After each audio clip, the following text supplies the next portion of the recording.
નજીક તમે આવો, લગભગ 200, 300, 150, 200 વર્ષ પહેલા સમાજ સુધારકોનો સમય આવ્યો. 100 વર્ષ પહેલાનો ઇતિહાસ તમે જુઓ, કેટલા સમાજ સુધારકો થયા, કેટલા આચાર્યો થયા. 500 વર્ષથી 100 વર્ષની વચ્ચે આચાર્યો આવ્યા. શંકરાચાર્યથી લઈને વલ્લભાચાર્ય સુધી આચાર્યોનો સમય આવ્યો. અને આચાર્યોએ બતાવેલા માર્ગનો સમાજમાં પ્રભાવ દેખાયો. તમે 500 વર્ષ અને 1000 વર્ષથી 500 વર્ષ વચ્ચેનો સમય જુઓ તો રાજાઓ પછી ધર્મનું જે પ્રકારે પ્રચાર સમાજમાં થયો અને બૌદ્ધાવતાર પછી જ્યારે સર્વક્ષણિકમનો સિદ્ધાંતનો એટલો બધો પ્રભાવ ભારત વર્ષમાં થયો કે યજ્ઞ આદિ, વેદ પાલન આદિ બધું જ લુપ્ત થવા લાગ્યું. અને પછી શંકરાચાર્યજી નો ઉદ્ભવ થયો, અને પછી મધ્વાચાર્ય, રામાનુજાચાર્ય, એના પૂર્વ નિમ્બાર્કાચાર્ય, અને છેલ્લે આપણા શ્રી વલ્લભાચાર્ય. અને આ પ્રકારે આચાર્યનો પ્રભાવ થયો સમાજમાં. પુનઃ ભક્તિની સ્થાપના આચાર્યોએ કરી, વિવિધ પ્રકારની ભગવાનની ભક્તિ પ્રસ્થાપિત કરી, વેદની પ્રસ્થાપના સમાજમાં થઈ, અને પુનઃ ધર્મ કાર્યો પ્રારંભ થયા.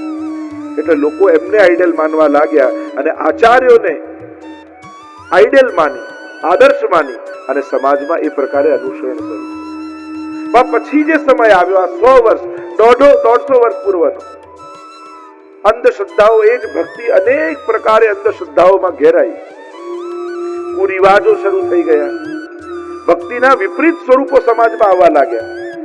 તમે આખા ભારત વર્ષનો ઇતિહાસ જોતા જાઓ, અને જ્યારે ખૂબ અંધશ્રદ્ધા બની, એ જ શ્રદ્ધા અંધશ્રદ્ધાના રૂપમાં પરિણમિત થઈ ગઈ, અને સમાજ રૂંધાવા લાગ્યો એ અંધશ્રદ્ધાઓથી. પછી સમાજ સુધારકોનો સમય આવ્યો. કેટલા સમાજ સુધારકો સમાજમાં થયા. અનેક પ્રકારના સમાજ સુધારકોએ સમાજમાં કુરિવાજોને રોકી અને વિશિષ્ટ પ્રકારની એક ક્રાંતિનો સંચાર કર્યો. અને એ સમાજ સુધારકો અને ત્યારબાદ રાજનેતાઓ, એ રાજનેતા અને સમાજ સુધારકો, આ બંનેનો સમય આવ્યો. તમે આજથી 70-80 વર્ષ પહેલા જાઓ, ગાંધીજી, નહેરુજી આદિ જે થયા, અને એ લોકોનો એવો પ્રભાવ સમાજમાં દેખાયો કે દરેક ભારત વર્ષના લોકોના, એક નાનાથી નાના છોકરાઓ માટે આ રાજનેતાઓ અને સમાજ સુધારકો આદર્શ બની ગયા. એમને ફોલો કરો, એમને ફોલો કરો. આખી આઝાદીની ચળવળ આદિ બધું જ થયું, અને એ લોકો આઈડલ બન્યા. સમય જતા જતા છેલ્લા 25-50 વર્ષમાં ભારત વર્ષનું જે પતનનો પ્રકાર આપણે જોઈએ છે, અત્યારના સમયમાં છેલ્લા 50-25 વર્ષમાં કેવલ ફિલ્મના કલાકારો આઈડલ થઈ ગયા છે. અત્યારે નાના છોકરાને પૂછો તારે કેવું થવું છે, તો કે આના છે. તમે આ કોઈ પ્રભાવ જો જે સમાજમાં એક માનસિક ઉત્થાન અને પતનની વાત કરી, યા સાંસ્કૃતિક ઉત્થાન અને પતનની વાત કરીએ, તો હવેનો સમય છેલ્લા 25-50 વર્ષનો એ કલાકારોનો એવો પ્રભાવ સમાજમાં થયો. કલા જ્યારે મનોરંજનનું રૂપ લઈ લે ને, ત્યારે કલા એક સ્ટેપ નીચે જતી. કલાઓ આદર્શ છે, પણ એ કેવલ મનોરંજન બની જાય અને કેવલ એ વિક્રય પૂરતું બની જાય, ત્યારે એનું એક ડિગ્નિટી ગુમાવે. અને જે 50 વર્ષનો પ્રભાવ થયો ખાલી એક્ટરો, કલાકારો, એનો એટલો બધો પ્રભાવ થઈ ગયો કે હવે દરેક નાના બાળકોને પૂછો તો ન કોઈ એ ઋષિ માટે કહેશે, ન કોઈ દેવતા માટે કહેશે, ન કોઈ સમાજ સુધારક માટે કહેશે. પછી એ કેવલ કોઈ એક્ટર પ્રત્યે આંગળી સીધીને કહેશે મારે આવા થવું. હવે એ કેવલ પડદા ઉપર જ સારો છે, એના જીવનમાં બીજું કોઈ, ઘણીવાર જોવા જાઓ તો બિલકુલ વિપરીત જીવન હોય. અને જ્યારે સમાજ માટે આવા લોકો આદર્શ બની જાય તો સમાજ કઈ દિશામાં જાય.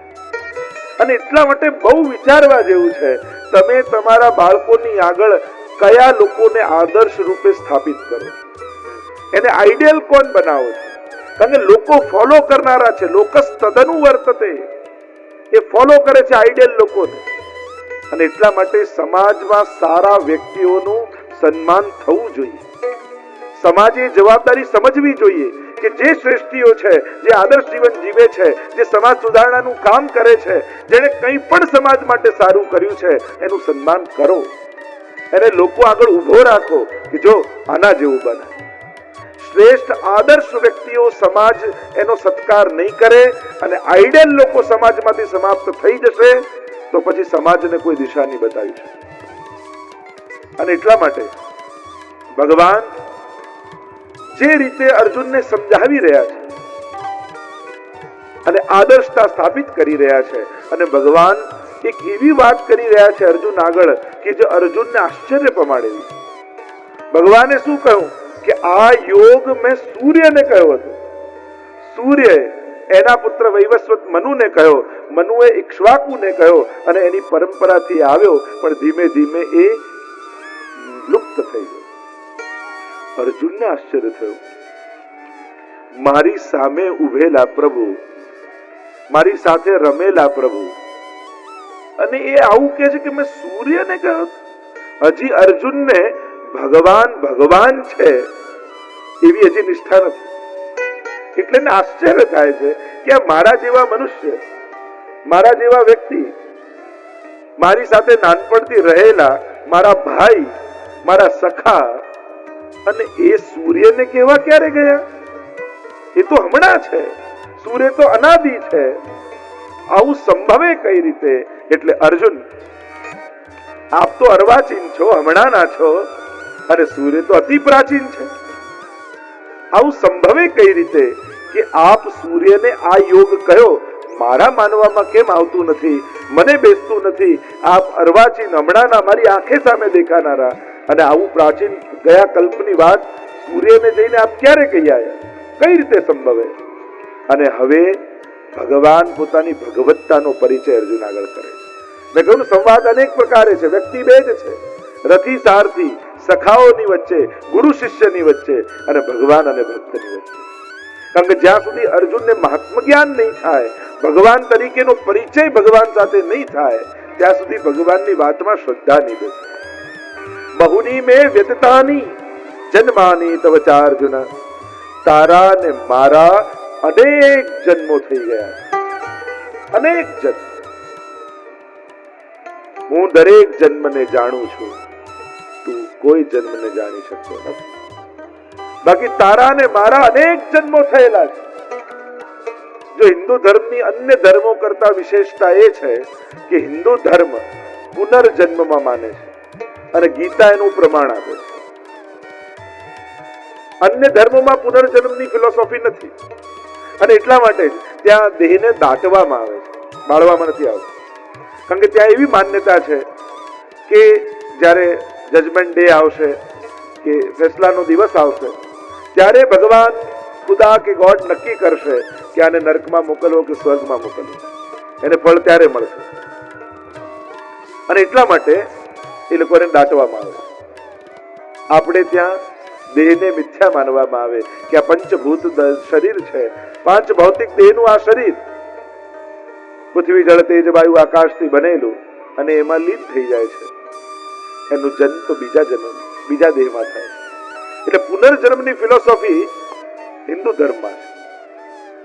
ડિસ્કવરી ચેનલ વાળાએ વચ્ચે આખું એક રિસર્ચ કર્યું આ પુનર્જન્મ ઉપર, અને આખું એનું એક ડોક્યુમેન્ટરી તૈયાર કરી કે કેટલા લોકોને ગત જન્મનું યાદ હોય છે, અને કેવલ ભારતમાં જ નહીં, અન્ય દેશોમાં પણ. અને એ લોકોએ સર્વે કર્યો કે સૌથી વધારે રેશિયો પુનર્જન્મનું યાદ હોય એવું શ્રીલંકામાં છે, કે ત્યાં 200 માંથી 1 જણને પુનર્જન્મનું થોડું વધારે યાદ હોય છે.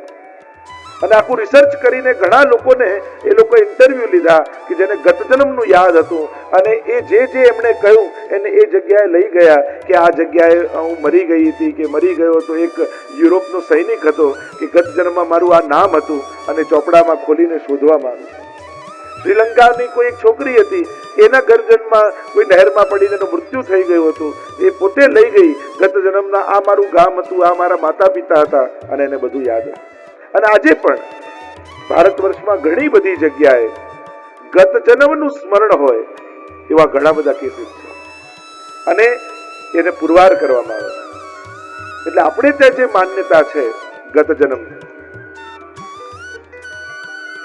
અને એ ગત જન્મની માન્યતા અનુસાર, ગત જન્મના કરેલા કર્મો અનુસાર મનુષ્ય પ્રકૃતિ ધારણ કરીને આવે છે, અને એટલે જ હોસ્પિટલમાં ભલે ને 5 બાળકો એક સાથે જન્મ્યા હોય, બોડી પાર્ટ બધાના સરખા ફંક્શન કરતા હોય, ડોક્ટર પાસે ચેક કરાવો તો હાર્ટ, કિડની, માઇન્ડ બધું એક સરખું ફંક્શન કરતું હોય, છતાંય કોઈ ક્રોધી હોય, કોઈ લોભી હોય, કોઈ ઉદાર હોય, કોઈ હસમુખો હોય. આ જુદી જુદી પ્રકૃતિ ક્યાંથી લઈને આવે? શરીરના પાર્ટ્સ તમે ડોક્ટર પાસે ચેક કરાવો તો બધાના સરખા ફંક્શન કરતા હોય, પણ દરેકની પ્રકૃતિ કંઈક જુદી હોય. આ પ્રકૃતિ ક્યાંથી પ્રગટ થાય? આને આ ગમે, પેલાને ફલાણું ગમે, અને આ ભાવે. માણસ કર્મ અનુસાર પ્રકૃતિને ધારણ કરીને આવે અને પ્રકૃતિ અનુસાર કર્મો કરે છે. આખું જે ગીતાજીનું તત્વ જ્ઞાન બતાવવામાં આવ્યું છે, અહીંયા ભગવાન કહે તારા ને મારા અનેક જન્મો થઈ ગયા છે અને અનેક જન્મો માં બધાને તું જાણતો નથી, હું જાણું છું, કારણ કે તું કર્મવશ આવે છે. આ તો ભગવાનની કૃપા છે કે આપણે બધા ગયા જન્મનું ભૂલી જઈએ, નહીં તો યાદ રહેતો. આ જન્મમાં પહોંચી નથી વળતા તો ગયા જન્મનું ક્યાં ચૂકવવાનું? વિચાર કરો, બહેનોને કહું ગયા જન્મના સાસુનું તમને યાદ હોય તો એમ થાય કે આ જન્મમાં નથી પહોંચી વળતા.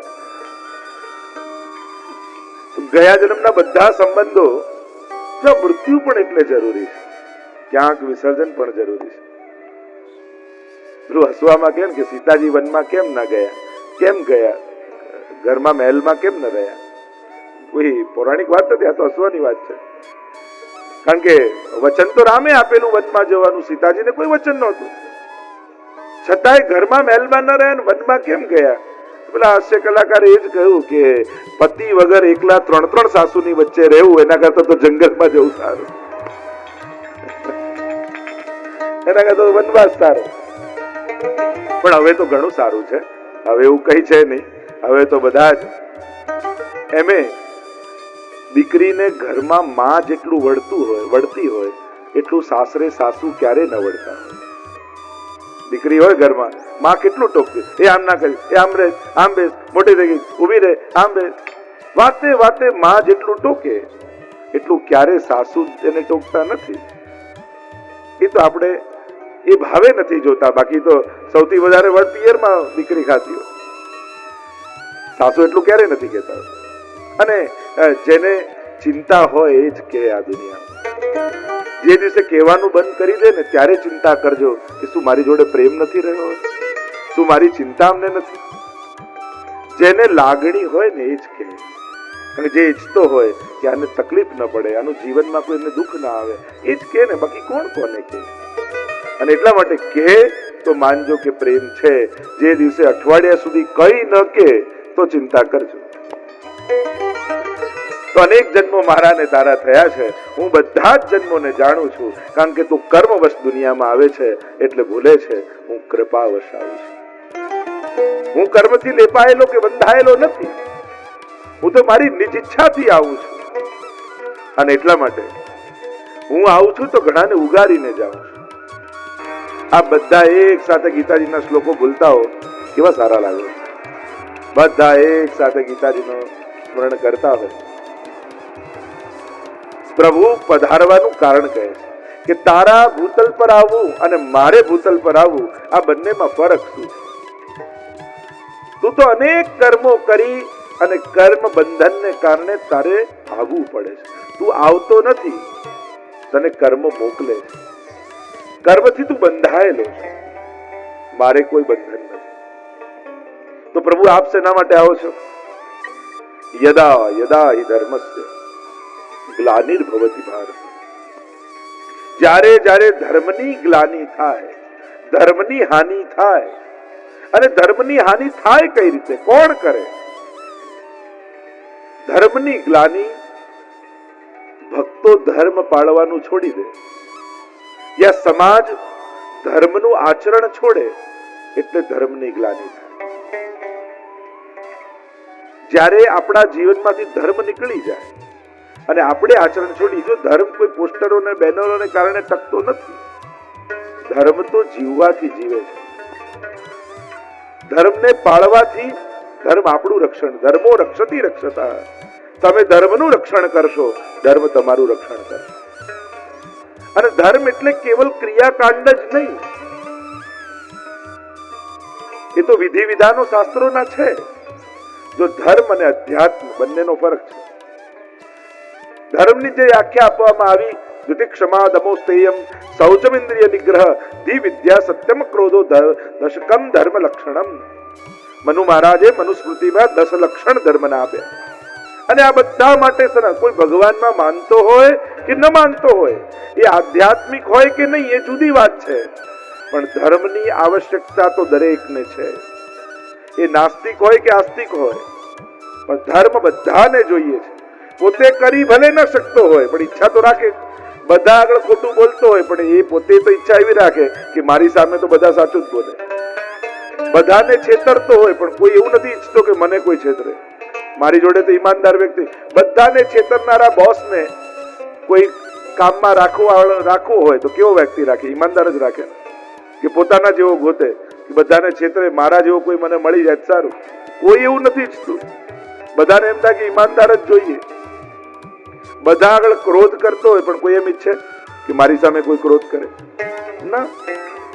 ચોરી કરનાર વ્યક્તિ પણ ઈમાનદાર વ્યક્તિઓને જ ગોતે છે. એટલે કે ધર્મની અપેક્ષા તો દરેકને છે. પોતે પાળે કે ન પાળે પણ એને જોઈએ છે સામેથી ધર્મ જ. કારણ કે આ ધર્મ વધારાની કોઈ પ્રવૃત્તિ નથી, આપણા આત્માની ડિમાન્ડ છે, આપણા જીવનની ડિમાન્ડ છે. આપણને બધાને ધર્મ જોઈએ. અને એટલા માટે આ 10 લક્ષણ બધાને કોમન છે, પણ ધર્મની ઉપર આવે છે અધ્યાત્મ. કારણ કે ધર્મથી ભગવાન મળતા નથી. તમે આદર્શ વ્યક્તિ બની શકો, પુણ્ય મેળવી શકો, પણ પુણ્ય કરવાથી ભગવત પ્રાપ્તિ થતી નથી. ભગવત પ્રાપ્તિ તો આધ્યાત્મિક ભક્તિ, જ્ઞાન, વૈરાગ્યના માર્ગથી થાય છે. અને એટલા માટે પહેલા પાયો છે ધર્મ. અને ધર્મથી શું મળે? કે પુણ્ય. પણ ગીતાજી જ કહે ક્ષીણે પુણ્ય મૃત્યુ લોકમ વિશંતિ, કે પુણ્ય પૂરા થાય એટલે પાછું ભૂતલ પર આવવું પડે. પુણ્ય તો ક્રેડિટ કાર્ડ જેવું છે, જ્યાં સુધી બેલેન્સ હોય ત્યાં સુધી ચાલે, પૂરું થયું એટલે ગયું. એમ પુણ્યનું બેલેન્સ પૂરું થાય એટલે સ્વર્ગથી પાછા ભૂતલ પર. અને એટલા માટે ધર્મ કરવાથી આદર્શ મનુષ્ય થઈ શકાય, પણ ભક્ત બનવા માટે આધ્યાત્મિક બનવું પડે. અથા તો બ્રહ્મ જિજ્ઞાસા, એ ભક્તિની જિજ્ઞાસા પ્રગટ થાય. તો ધર્મની ગ્લાની આપણા જીવનમાંથી ધર્મ જતો રહે ત્યારે ગ્લાની થાય. તો યદા યદા હિ ધર્મસ્ય ગ્લાનિર્ભવતિ ભારત અભ્યુત્થાનમ ધર્મસ્ય તદાત્માનામ સજામ્યહમ. હું એની વૃદ્ધિ, ધર્મની સ્થાપના કરવા માટે હું અવતાર ધારણ કરીને આવું છું.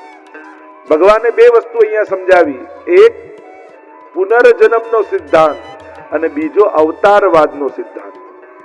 આના પૂર્વના શ્લોકમાં તારા અને મારા અનેક જન્મો થાય છે, એ શ્લોક કહી પરમાત્માએ પુનર્જન્મના સિદ્ધાંતની સ્થાપના કરી.